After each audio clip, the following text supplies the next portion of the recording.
تعالى اوريك تعمل ايه لما البرفيوم بتاعتك تخلص وانت مفلس. حرفيا اخليك بشويه برفيوم قد كده يقعدوا معاك سنه. اول حاجه كل اللي محتاجينه في العمليه دي هي علبه فازلين فقط لا غير. ونقوم جايبين علبه الفازلين بتاعتنا كده، ونقوم جايبين طبق ونقوم حاطين في علبه الفازلين، ونقوم رشين عليهم الميه كده. بس ميه تكون بتغلي من الكتل بالشكل ده كده يا زعيم. ونفضل معاها كده لغاية لما نتأكد إن هي ساحت معانا. وبعد ما تسيح معانا نقوم فاتحينها كده هون، ونقوم جايبين ازازة البرفيوم بتاعتنا، ونقوم ايه بقى حاطين كام بخة كده. بعد ما رشينا البرفيوم بتاعتنا نفضل بقى ايه نقلب فيها كده كويس.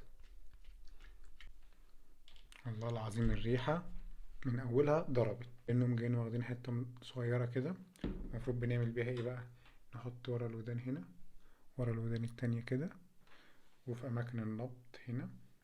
نقوم واخدين حتة تانية كده ومحطين منها في أماكن النبض التانية كده كده كده.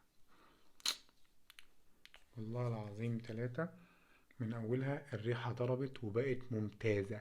وحرفيا انت حييت شوية برفيوم قد كده عملت بيهم كل الكمية دي. لما تيجي نازل تقوم واخد منها حتة وتقوم حاطط في أماكن النبض، هتلاقي الريحة ضربت. وكل ما تيجي تسلم على حد ريحتك هتبقى فيه. لما تيجي تسلم على واحدة كده هتلاقي برضو الريحة. دي تجربة عملي. كوتش خطاب بيقول لكم اعتمدوا الفازلين مع البرفيوم، هيقعد معاكم فترة طويلة جدا. السلام عليكم.